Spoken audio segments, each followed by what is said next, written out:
Get your filthy black hands off my son's things! Victoria Hartwell's voice cracks like a whip through the penthouse kitchen.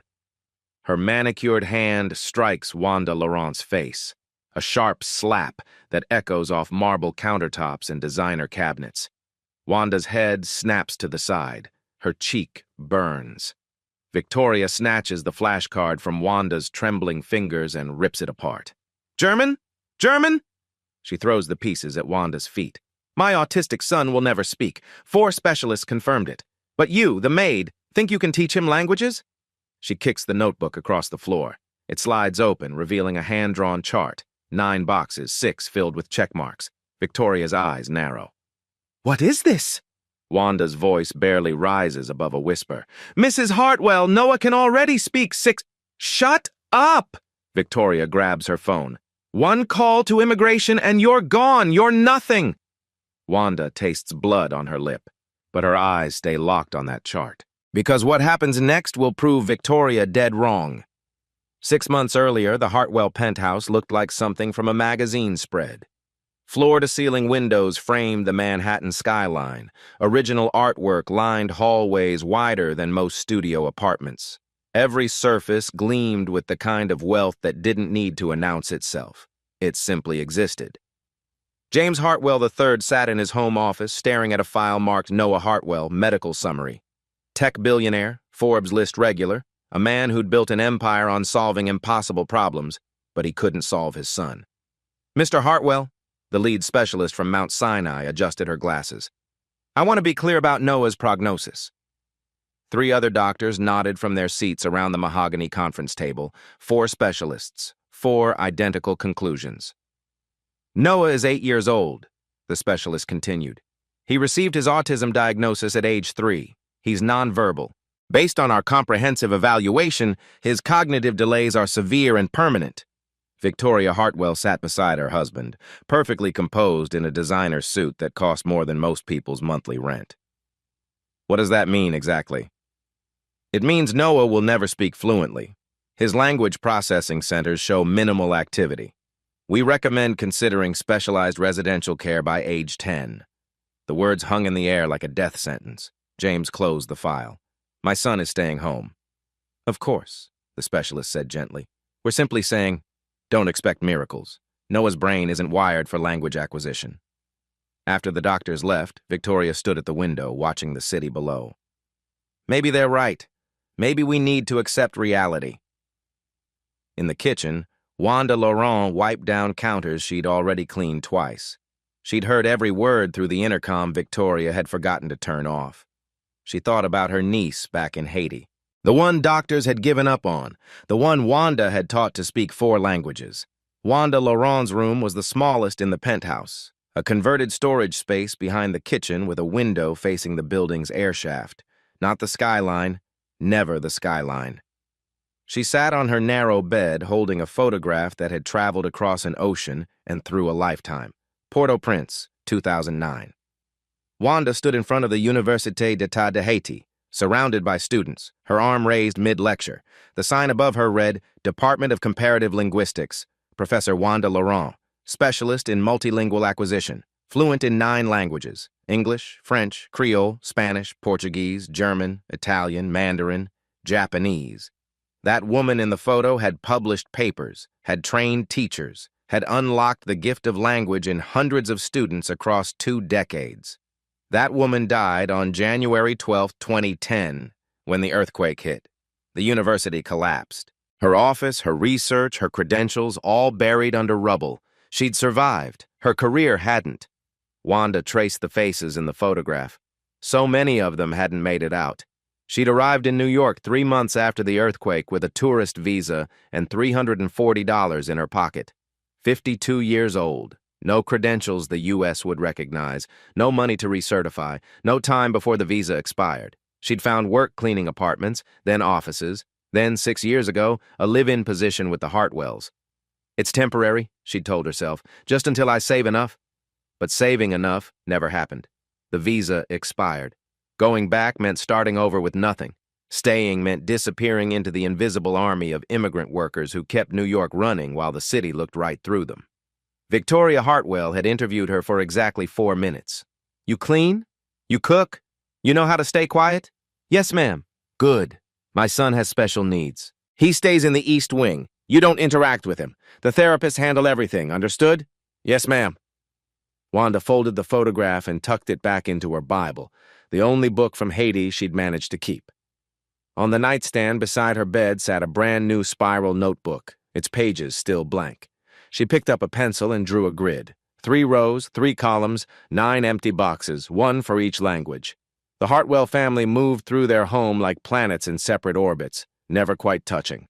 James left for his office at 6 a.m., returned after 8 p.m., spent his evenings in video conferences with Tokyo and London. He communicated with Wanda through notes left on the kitchen counter. Low on coffee. Dry cleaning Thursday. Never please. Never thank you. Victoria spent her days at charity luncheons and gallery openings, orchestrating a social calendar that kept her name in the right circles. She gave Wanda instructions without making eye contact, as if speaking to the air itself. The caterer arrives at 4. Make sure the silver is polished. Yes, ma'am. And stay in the kitchen when guests are here. I don't want you wandering around. Yes, ma'am. Noah lived in the East Wing, a world of scheduled therapies and behavioral interventions. 3 ABA therapists rotated through 12-hour shifts, implementing programs designed by specialists who charge $400 per hour to teach an 8-year-old to make eye contact for 5 seconds. Wanda watched from doorways, careful never to cross the invisible boundaries Victoria had drawn. She watched the therapists work with flashcards. Noah, look at me. Good. Now say ball, ball, ball. Noah stared at the ceiling, humming a tuneless melody. Redirect his attention. He's stimming again. One afternoon, Wanda overheard 2 therapists talking in the hallway. Honestly, I don't think he'll ever get there. Nonverbal at 8? The window's basically closed. The parents are in denial. 4 doctors told them the same thing. Yeah, but they're paying us, so... The therapist shrugged. We keep trying. Wanda gripped the laundry basket tighter. That's what they said about her niece in Haiti, that the window had closed, that trying was pointless. They'd been wrong then, too. It happened on a Tuesday morning when the lead therapist called in sick and the replacement was running late. Wanda was dusting the East Wing hallway, something Victoria had explicitly told her not to do, but the baseboards were filthy and Wanda's hands couldn't stay idle.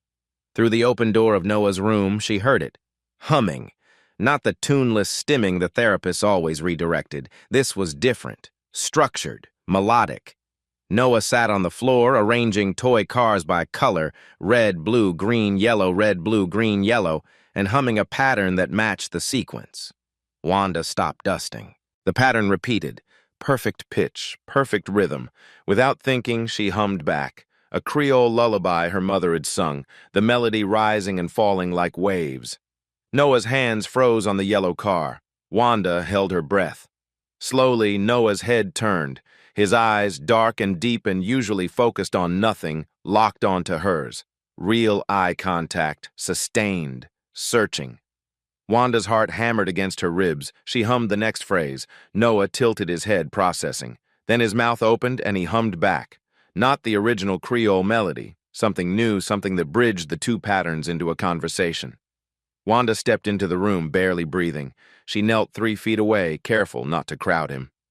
Bonjour, Noah, she whispered in French. Hello. Noah blinked.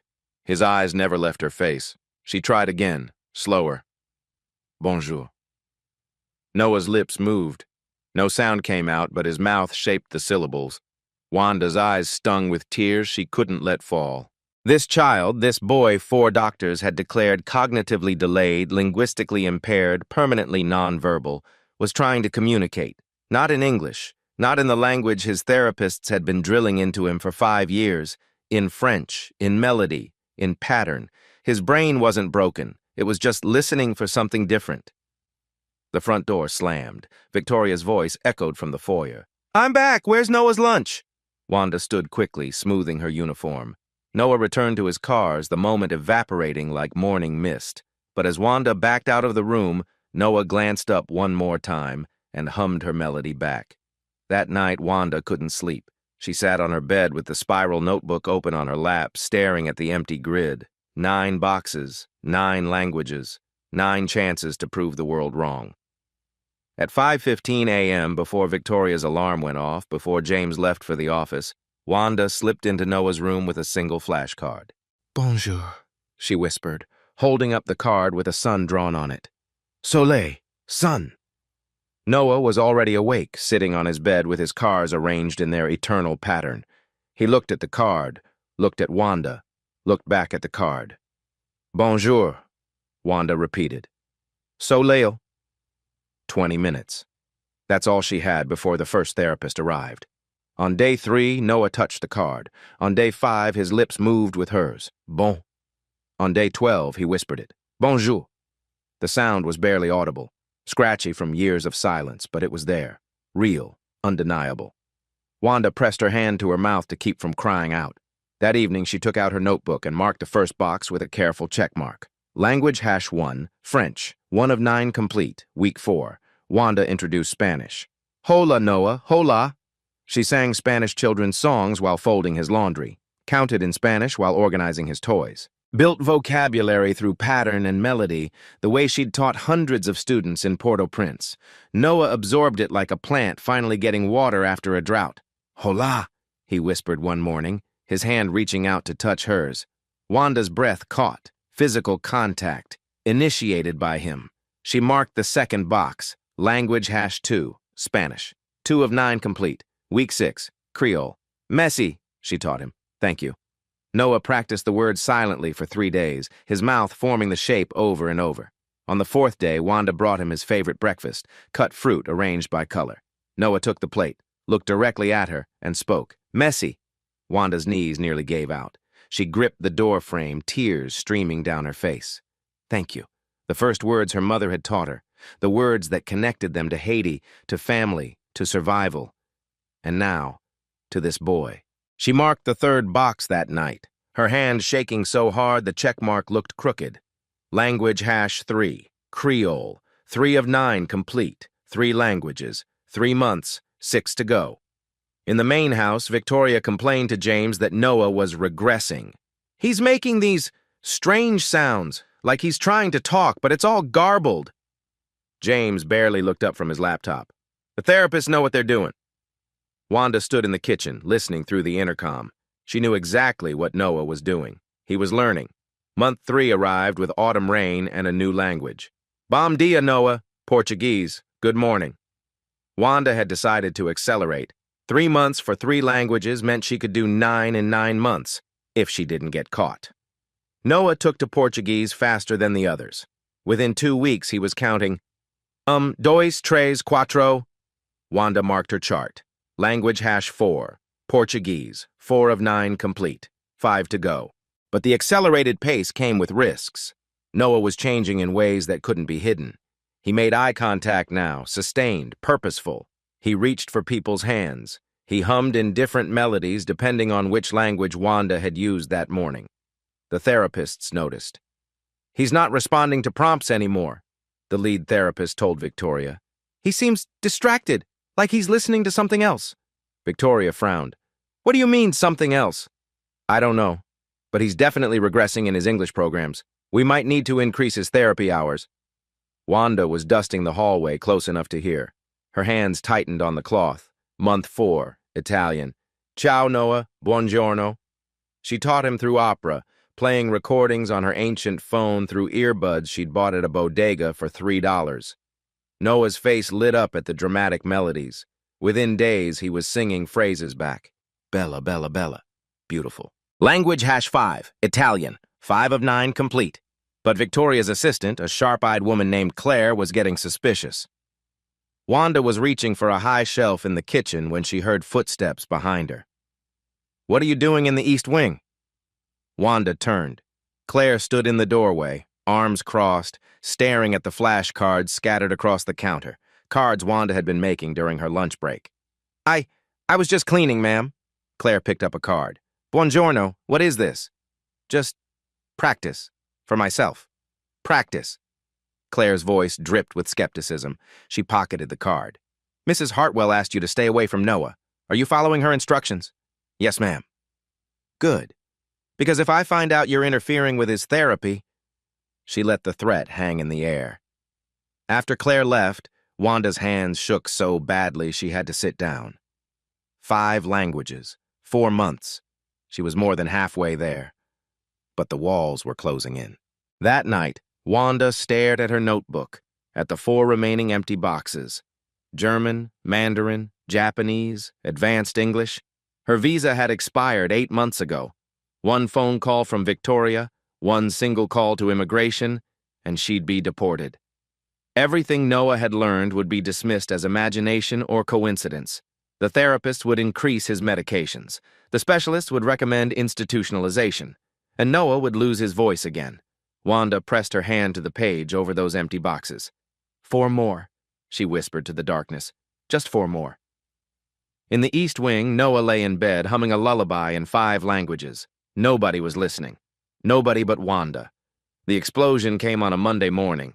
Wanda was teaching Noah language #6, German, when she heard Victoria's heels clicking down the East Wing hallway. Fast, angry. Out, now! Wanda stood quickly, sliding the German flashcards behind her back. Mrs. Hartwell, I said out! Victoria grabbed Wanda's arm and dragged her into the hallway, slamming Noah's door behind them. In the living room, the lead therapist stood with her arms crossed, her expression carefully neutral. Professional. Condemning. Tell her, Victoria snapped. Tell her what you told me. The therapist cleared her throat. Mrs. Hartwell, over the past 2 months, Noah has shown significant behavioral changes. He's non-responsive to English commands. He makes sounds that don't correspond to any of our language programs. He appears to be listening to something we're not hearing. And?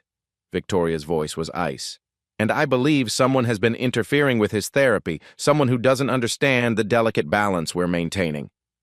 Victoria turned to Wanda. Is it true? Have you been spending time with my son? Mrs. Hartwell, if you just let me explain. Explain! Victoria's hand shot out and grabbed the flashcards from behind Wanda's back. She stared at them, her face cycling through confusion, disbelief, and rage. Guten Tag. Danke, what the hell is this?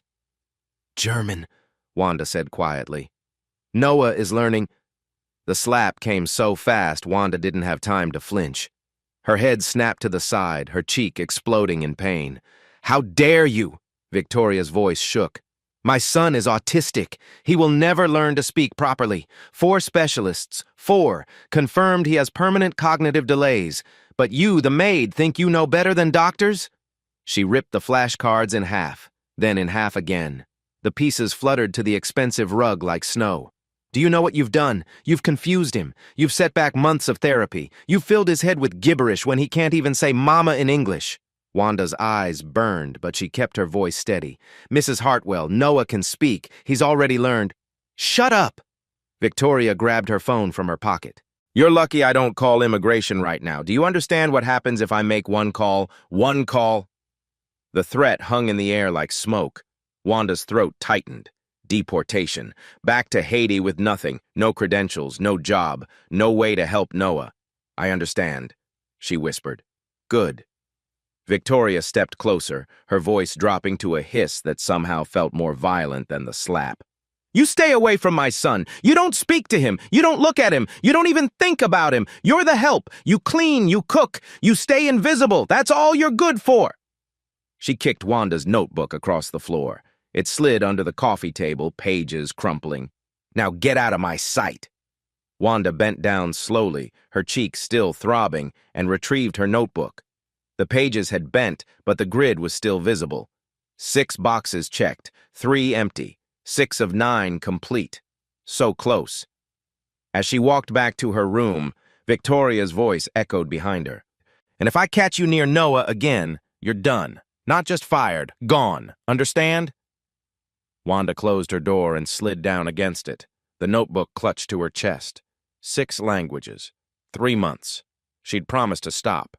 But how could she abandon Noah when they'd come so far?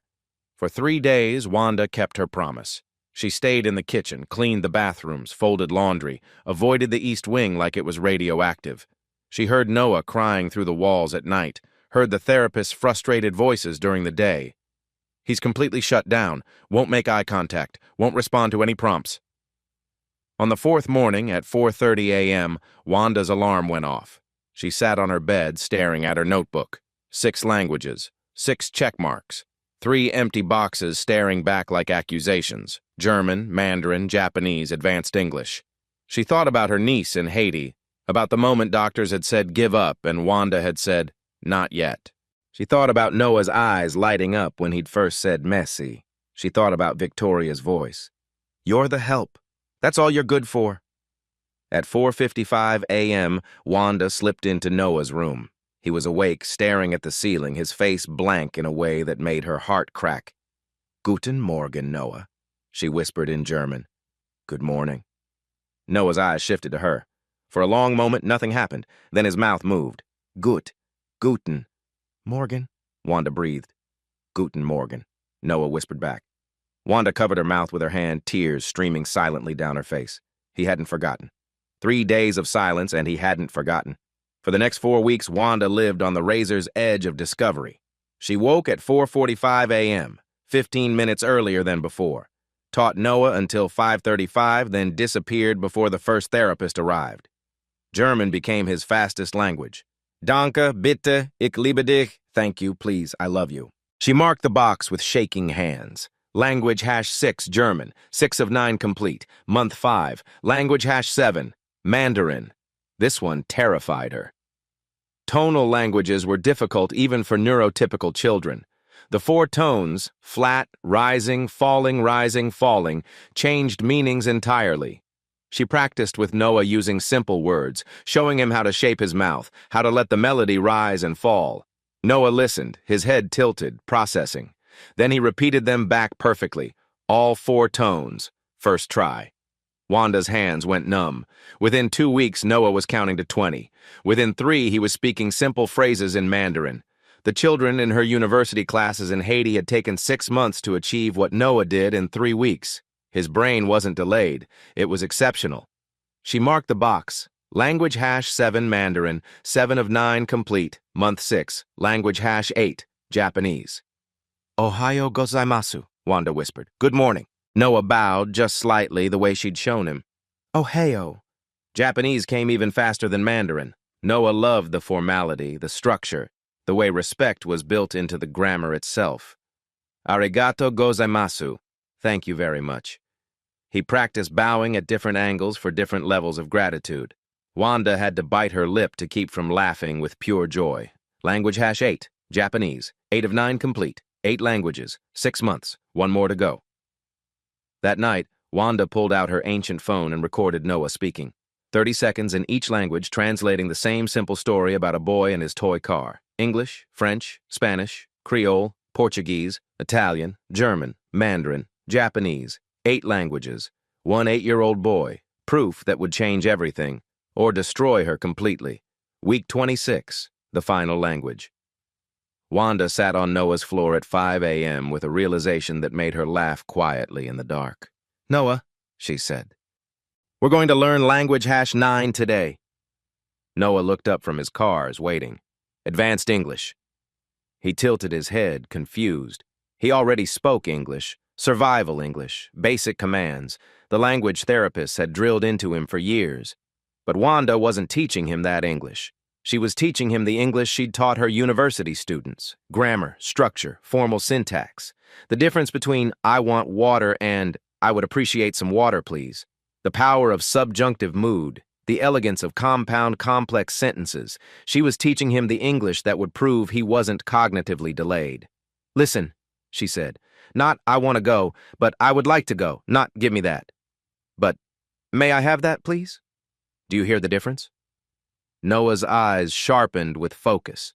For 2 weeks, they worked on formal English every morning. Wanda brought books from the library, children's literature, but complex. Charlotte's Web, The Secret Garden. Stories with sophisticated vocabulary and layered meanings. Noah devoured them. On day 14, Wanda asked him a simple question. Noah, what would you like for breakfast? Noah looked at her. Then, in perfect, formal English, he said, I would appreciate pancakes, if it's not too much trouble. Thank you. 9 words. Perfect grammar, polite register, sustained eye contact. Wanda pressed her hands to her face and wept. That evening, she took out her notebook. Her hand trembled as she marked the final box. Language #9, Advanced English, all 9 complete. She drew a single thick line under the entire grid, 26 weeks, 9 languages, done. Then she pulled out her phone and recorded Noah again. This time, comprehensive. 5 minutes of him translating the same story through all 9 languages in sequence, followed by him answering questions in formal English about his favorite color, his favorite food, what he dreamed about. His voice was quiet, but clear.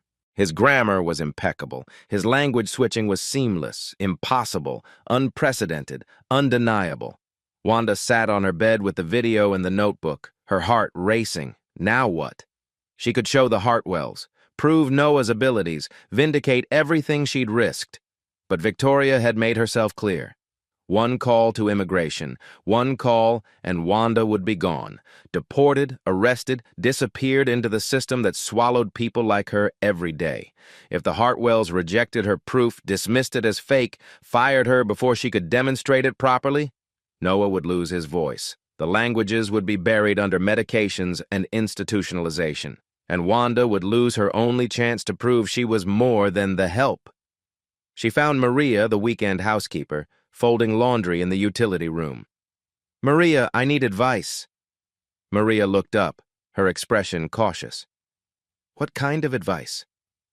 Wanda showed her the notebook, told her everything. Maria's face went pale. "Dios mío, Wanda, do you know what you've done? I taught him, that's all. That's not all." Maria gripped her arm. "Rich people don't like being wrong, especially about their own children. If you show them this and they think you're making them look stupid, but it's proof, video proof. Proof doesn't matter if they don't want to see it." Maria's voice dropped. "What matters is you're an undocumented immigrant who disobeyed orders. They'll call you a liar, then they'll call immigration." Wanda stared at the notebook. 9 boxes, 9 check marks. "So what do I do?" Maria squeezed her hand. "I don't know, mija, but whatever you choose, be ready for war." The crisis came from a direction Wanda hadn't anticipated. 2 days after she completed the 9th language, Victoria made an announcement at breakfast. "I've enrolled Noah in the Brenner Institute," she told James, her voice bright with false optimism. "It's a residential program for nonverbal autistic children, state-of-the-art technology. They use tablets and AAC devices instead of traditional speech therapy." James looked up from his coffee. "Residential? Just for 6 months initially, to see if the intensive environment helps." Victoria's smile didn't reach her eyes. Dr. Morrison recommended it. She thinks Noah would benefit from separation from the home environment. Separation. The word hit Wanda like a fist. They were going to send Noah away. "When?" James asked. "Intake is next Monday." 4 days. Wanda gripped the coffee pot so hard her knuckles went white. That afternoon, she overheard the lead therapist talking to Victoria in the living room. "The Brenner Institute has an excellent pharmaceutical program. They've had great success with selective serotonin reuptake inhibitors for hyperactive autistic children. Combined with the AAC devices, Noah should show significant improvement in compliance." Medications. They were going to medicate him. Wanda felt the room spin. She thought about her cousin in Haiti, the one doctors had put on psychiatric drugs at age 9. The boy who'd been vibrant and curious, who'd loved music and dance. The drugs had turned him into a ghost, quiet, compliant, empty. He'd never recovered. That night, Wanda sat in her room with her notebook open, staring at the 9 check marks until they blurred. 26 weeks, 9 languages. One boy who'd learned what everyone said was impossible, and in 4 days, it would all be erased. She thought about staying silent, about letting Noah go to the Brenner Institute, letting the tablets and medications and intensive environment erase everything they'd built, thought about keeping her job, her room, her invisibility. Then she thought about Noah bowing when he said arigato, about his face lighting up when he mastered a new Mandarin tone, about him saying, "I would appreciate pancakes if it's not too much trouble." She couldn't let him disappear. At 11 p.m., Wanda sat down at the ancient desktop computer in the building's basement laundry room, the one residents could use for 30 minutes maximum, no personal business. She created a new email account, concernedwitness2024@gmail.com. She uploaded the video of Noah speaking 9 languages. Then she wrote a letter. Mr. Hartwell, you don't know me, but I know your son. The boy doctor said would never speak can already speak 9 languages fluently. I have video proof. Before you send Noah to the Brenner Institute, before you medicate him into silence, please watch this video. Please test him yourself. He is not broken. Your system is broken. You have 4 days to see the truth. A concerned witness. She attached the video file, attached a photo of her chart with all 9 check marks. Her finger hovered over send for a full minute. This was it. The moment that would either save Noah or destroy her. She thought about her professor's office in Port-au-Prince, about the earthquake that had buried everything she'd worked for, about rebuilding from rubble. She'd done it before. She clicked send. The email disappeared into the void. Wanda closed the browser, deleted the history, and walked back to her room. In 4 days, James Hartwell would either watch the video or delete it as spam. In 4 days, Noah would either keep his voice or lose it forever. In 4 days, Wanda would either be vindicated or deported. She looked at her notebook one more time. All 9 complete. Worth it. The knock on Wanda's door came at 11:43 p.m. 3 sharp raps that echoed through her tiny room like gunshots. She sat up in bed, heart hammering, knowing exactly who it was. "Open the door!" James Hartwell's voice. Not yelling. Somehow worse. Cold, controlled, dangerous. Wanda pulled on her robe and opened the door. James stood in the hallway, still in his work clothes, his tie loosened, his tablet in his hand. Behind him, the penthouse was dark. Victoria asleep, Noah asleep. Just the 2 of them and the truth. "Explain." He held up the tablet. On the screen, frozen mid-frame, was Noah's face. "Explain this video." Wanda's throat went dry. "Mr. Hartwell, is it real?" His voice cracked slightly. "Is this real or is it AI? Deep fake, some kind of scam?" "It's real. Prove it." Wanda walked to her closet, hands shaking, and pulled out her notebook, the one Victoria had kicked across the floor, the one with the grid, the 9 check marks, the pencil marks grown darker with each victory. She handed it to James. He stared at it, his jaw working. Language #1, French. Language #2, Spanish. His voice trailed off as he read through all 9. "What is this?" "A curriculum," Wanda said quietly. "I taught Noah 9 languages in 26 weeks. You..." James looked up at her, his expression cycling through disbelief, confusion, anger. "You're the maid, you clean, you don't even..." He stopped. "Who are you?" Wanda met his eyes. "My name is Wanda Laurent. I was a professor of comparative linguistics at the Université d'État de Haiti for 20 years. I spoke 9 languages. I taught multilingual acquisition to hundreds of students." Her voice strengthened. "Then the earthquake came and I lost everything. My credentials, my career, my country." She pointed at the notebook. "But I didn't lose my knowledge. And your son, the one 4 doctors said would never speak properly, has the most extraordinary language processing mind I've ever encountered." "That's impossible." "Watch the video." James pressed play. For 5 minutes, neither of them spoke. Noah's voice filled the tiny room, cycling through 9 languages like breathing.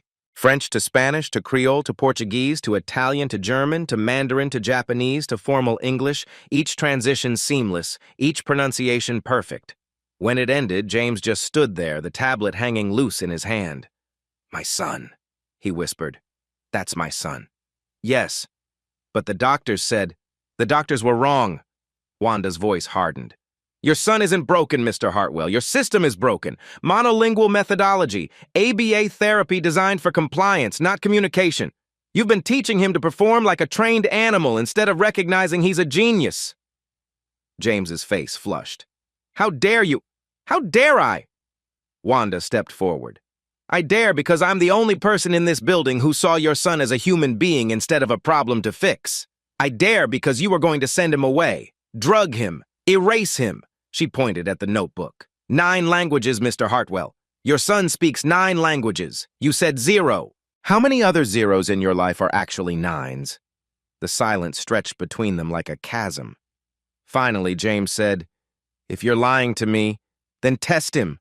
Wanda's voice was steel. "Right now, wake him up, test him, all 9 languages. Bring in an expert if you don't believe me." James stared at her for a long moment. Then he pulled out his phone. Dr. Rebecca Shapiro arrived at 1:17 a.m. wearing sweatpants and a Columbia hoodie, her hair still wet from the shower. "James, this better be worth dragging me out of bed at 1 in the morning." She stopped when she saw Wanda standing in the Hartwell living room, notebook in hand. "What's going on?" "I need you to test my son," James said. "Language assessment, all 9 languages." Dr. Shapiro blinked. 9. James, Noah is nonverbal. The last assessment showed, just test him, please." 20 minutes later, they stood in Noah's room. The boy sat on his bed, rubbing sleep from his eyes, confused by the crowd of adults suddenly surrounding him. Wanda knelt beside him. "Noah, mon chéri, these people want to hear you speak. Can you do that for me?" Noah looked at her, then at the strangers, then back at her. "Oui," he whispered. "Yes." Dr. Shapiro's eyes widened. "That's French," Wanda said. "Would you like to hear the others?" For the next 30 minutes, Dr. Shapiro conducted the most surreal language assessment of her career. She held up a children's book, The Very Hungry Caterpillar, and asked Noah to translate the first page. English. "In the light of the moon, a little egg lay on a leaf." Noah read it in English. Then, without prompting, in French, "Au clair de la luna, un petit œuf est couché sur une feuille." Spanish. "A la luz de la luna, un pequeño huevo yacía sobre una hoja." Crayola. "Nan limye la lin nan te gagnon tize qui te couche su yon fe." Portuguese. "A luz da lua, un pequeño ovo estava deitado sobre una folha." Italian. "A la luce de la luna, un piccolo uovo giaceva su una foglia." German. "Im Mondlicht lag ein kleines Ei auf einem Blatt." Mandarin. Noah spoke in Mandarin, his tones perfect. The flat tone, the rising tone, the falling rising tone, the falling tone, each word precisely articulated. Japanese. Noah spoke in Japanese, even bowing slightly as he finished. "Tsuki akari no naka chisana tamago ga hano we ni yokotawate imashita." Then, in perfect formal English, "I have now translated that passage into 8 languages in addition to English for a total of 9 languages. Would you like me to continue to the next page?" The room fell completely silent. Dr. Shapiro stood frozen, her clipboard dangling from her hand. She looked at Wanda, then at Noah, then at James. "Count," she said hoarsely. "Count to 10, all 9 languages." Noah did. "Name the days of the week, all 9. Noah did. "Tell me." Dr. Shapiro's voice cracked. "Tell me what you had for breakfast yesterday." Noah answered in English, then, without being asked, in all 8 other languages. Dr. Shapiro slowly lowered herself into a chair. She raised one hand and counted on her fingers. English, French, Spanish, Creole, Portuguese, Italian, German, Mandarin, Japanese. She looked up at James, her face pale. 9 languages." She turned to Wanda. "How long did this take?" 26 weeks. 26? Dr. Shapiro laughed, a slightly hysterical sound. "That's impossible. Even neurotypical children take years to achieve basic fluency in a second language. 9 languages in 6 months it's unprecedented." Wanda finished quietly. Dr. Shapiro stood and walked to Noah. She knelt in front of him, her eyes searching his face. "Noah, do you like learning languages?" Noah nodded. "Which is your favorite?" Noah thought for a moment. Then, in Japanese, he said, "I like them all equally. Each language is beautiful in its own way, but I think I love French best because it was the first one Miss Wanda taught me, and it made her cry happy tears." Dr. Shapiro's breath caught. She turned to James. "This child isn't nonverbal. He's hyperlexic. He has an auditory pattern genius that I've only read about in theoretical papers."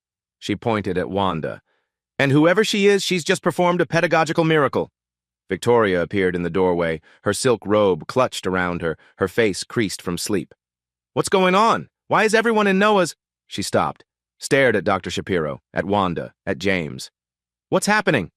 James turned to her, his face unreadable. "Noah can speak." "What?" "Not just speak. He can speak 9 languages, fluently." Victoria laughed, a short, sharp bark. "That's ridiculous, James. It's 2 in the morning. What is this?" "Show her," James said to Noah. Noah looked at his mother, then in French he said, "Bonjour, maman." "Jour. Yetaime." "Hello, mother, I love you." Victoria's face went white. Noah continued in Spanish, "Te he extrañado." "I've missed you." In Italian, "Sono felice di vederti." "I'm happy to see you." In German, Ich kann sprechen. I can speak. Victoria gripped the doorframe. How? Dr. Shapiro stepped forward. Mrs. Hartwell, your son has hyperlexia combined with an extraordinary gift for auditory pattern recognition. His autism didn't block language acquisition, it enhanced it. But conventional monolingual methodology couldn't access his abilities. She gestured to Wanda. By introducing him to 9 distinct phonetic systems simultaneously, this woman unlocked his true processing mode. Victoria's eyes moved to Wanda. The color drained from her face as realization hit. You, she whispered. You did this. Yes, ma'am. I told you to stay away from him. I told you. Her voice rose to a scream. I slapped you. The room fell silent. Victoria pressed her hand to her mouth, her eyes filling with tears. Oh my God. Oh my God. I slapped you. I called you. She couldn't finish the sentence. Wanda stood perfectly still. You called me the help, ma'am. You said I was nothing. Victoria's voice broke. I'm sorry. I'm so sorry. I didn't know. You didn't ask, Wanda said quietly. You saw a maid. You didn't see a professor who taught linguistics for 20 years. You didn't see someone who could help your son. You saw my skin color and my uniform, and you decided who I was. Victoria sank into a chair, sobbing. James moved to Wanda, his expression stricken. Why didn't you tell us? If we'd known you were a professor, would you have believed me? Wanda met his eyes. An undocumented immigrant working as your maid claims she used to be a university professor? Would you have listened, or would you have called immigration? The silence was answer enough. Wanda held up her notebook. I had to reach 9, all 9 languages. I had to build proof so undeniable that you couldn't dismiss it. She looked at Noah. Because he was worth it. Dr. Shapiro cleared her throat. Mr. Hartwell, Mrs. Hartwell, I need to be very clear about what I've witnessed tonight. This isn't just impressive. This is publishable. This challenges everything we know about autism and language acquisition. She looked at Wanda. And this woman, whoever she is, has just demonstrated a teaching methodology that could revolutionize special education. James ran his hand through his hair. What do we do now? Wanda closed her notebook. Now? Now you stop trying to fix your son, and you start listening to him. 3 weeks later, Wanda stood on a stage at Columbia University's Miller Theater, her hands shaking as she gripped the podium. The press conference had been James's idea. The world needs to know, he'd said, not just about Noah, about you. 200 people filled the auditorium. Journalists, educators, linguists, autism advocates, 3 cameras from major networks. The room hummed with anticipation.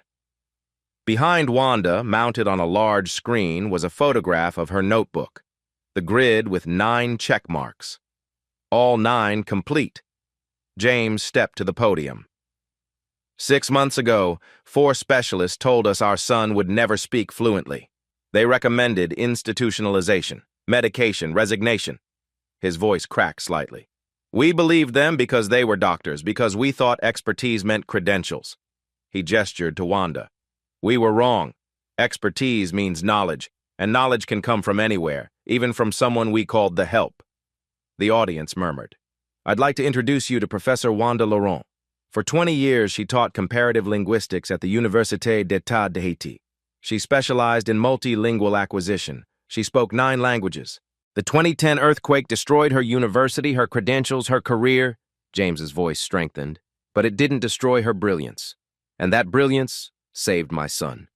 Wanda stepped forward, her heart pounding. Thank you, Mr. Hartwell. She took a breath. 26 weeks ago, I made a choice. I saw a child who was being told he couldn't learn, and I refused to accept it. Because I'd seen it before. In Haiti, children labeled as unable, children dismissed, children medicated into silence. She pointed at the screen behind her. This chart represents 26 weeks of teaching, 1 language every 3 weeks. French, Spanish, Creole, Portuguese, Italian, German, Mandarin, Japanese, Advanced English, 9 languages. A hand shot up in the audience. How is that possible? Neurotypical children take years. Because we're teaching them wrong, Wanda interrupted. We teach language as memorization, as performance. But language is pattern, it's music, it's connection. She looked directly at the camera. Noah's brain wasn't broken. Our methods were broken. The audience erupted in applause. After the press conference, a woman approached Wanda, Dr. Chen from Columbia's Teachers College. Professor Laurent, we'd like to offer you an adjunct position, multilingual neurodevelopment. We need your expertise. Wanda stared at her. I don't have U.S. credentials. You have something better. You have proof. Dr. Chen smiled. Also, Mr. Hartwell is funding a scholarship in your name, the Wanda Laurent Polyglot Promise, for immigrant educators whose credentials weren't recognized. Wanda's eyes filled with tears. Behind the screen, her notebook, her chart with 9 check marks, was already going viral on social media. #9 languages, #Professor Laurent, #listen to the help. The story was just beginning. 6 months after the press conference, the Hartwell Foundation announced a new initiative, the Recognition Project. The goal? Identify and credential immigrant professionals working in jobs that didn't match their expertise. Custodians with engineering degrees, nannies with teaching licenses, drivers with medical training. James stood at another podium, this time at the United Nations. We waste extraordinary talent every day because we judge people by their current circumstances instead of their actual abilities. We see uniforms instead of resumes. We see accents instead of expertise. The program launched in New York, then expanded to 15 cities. In the first year, they credentialed 1,200 immigrant professionals, doctors, lawyers, teachers, engineers, people who'd been invisible, suddenly seen. The media called it the Laurent effect. Meanwhile, Noah Hartwell, now 10 years old, became a voice for neurodivergent education reform. At a TED-style conference, he walked onto stage and spoke in 9 languages, switching between them mid-sentence, demonstrating the fluidity that had once been called confusion. "I'm not broken," he said in English, then French, "Je ne suis pas brise," Spanish, "No estoy roto." In Mandarin, he spoke the words clearly. He cycled through all 9, his voice growing stronger with each one. "I learn differently, not less. My brain isn't wrong, it's extraordinary. And the person who saw that first wasn't a doctor. It was the woman my mother called the help." The standing ovation lasted 3 minutes. Victoria Hartwell sat in the front row, tears streaming down her face. Beside her sat Wanda, wearing a Columbia faculty ID badge. After the talk, a journalist asked Victoria, "How do you feel about what happened?" Victoria took a breath. Ashamed, grateful, changed. She looked at Wanda. "I spent 6 years with a genius in my home and I never saw her. I saw her skin color, her job title, her immigration status." Her voice broke. "I'm spending the rest of my life making sure other people don't make the same mistake." The news coverage showed Wanda's chart, now a symbol recognized worldwide. 9 boxes, 9 check marks, 9 languages that proved expertise doesn't need permission, it needs recognition. Wanda Laurent's office at Columbia University was small but bright, with a window overlooking the campus quad. On the wall behind her desk hung 3 frames. The first, her diploma from the Université d'État de Haiti, restored and authenticated after months of paperwork. Professor of Comparative Linguistics, 1989 to 2010. The second, her original notebook, the pages carefully preserved. The grid with 9 boxes, 9 check marks, all 9 complete. The third, a photograph from the press conference. Wanda at the podium, James and Victoria standing behind her, and Noah in the front row, his hands forming the sign for "I love you" in 9 different languages. Every Tuesday afternoon, Noah visited for what they called language playdates. Today they were working on languages 10, 11, and 12, Arabic, Russian, and Korean. "Miss Wanda?" Noah asked in English. "Why do you think people didn't believe I could learn?" Wanda set down her tea. "Because they confused different with less. Because they thought if you didn't learn their way, you couldn't learn at all. That's stupid." "Yes," Wanda agreed. "It is." Noah switched to French. "Est-ce que tu es heureuse maintenant?" "Are you happy now?" Wanda looked around her office, at her diploma, at her notebook, at the 12 graduate students she was currently mentoring, all neurodivergent, all multilingual, all told at some point they were unteachable. "Oui, mon chéri," she said. "Je suis heureuse." "Yes, my dear. I am happy." On her desk, the German flashcard from that morning 6 months ago, the one Victoria had torn, had been carefully taped back together and laminated. "Guten Tag," it read. Good day. Finally it was. Wanda's voice carries over the final images. They said he'd never learn one language. He learned 9. How many geniuses are we dismissing because we're counting wrong? The screen splits. On the left, Wanda's chart, 9 of 9 complete. On the right, empty boxes, hundreds of them, representing dismissed talent, invisible expertise, potential erased by prejudice. Text appears. 38% of U.S. custodial workers hold foreign degrees, 9 languages, 26 weeks, one woman who refused to give up. Another line. How many brilliant people are you walking past every day? The final shot. Wanda and Noah standing together, speaking in 9 languages simultaneously, their voices layering into a symphony of proof. The question appears on screen. Who are you underestimating? Fade to black. Share this story. Tag someone whose brilliance is invisible.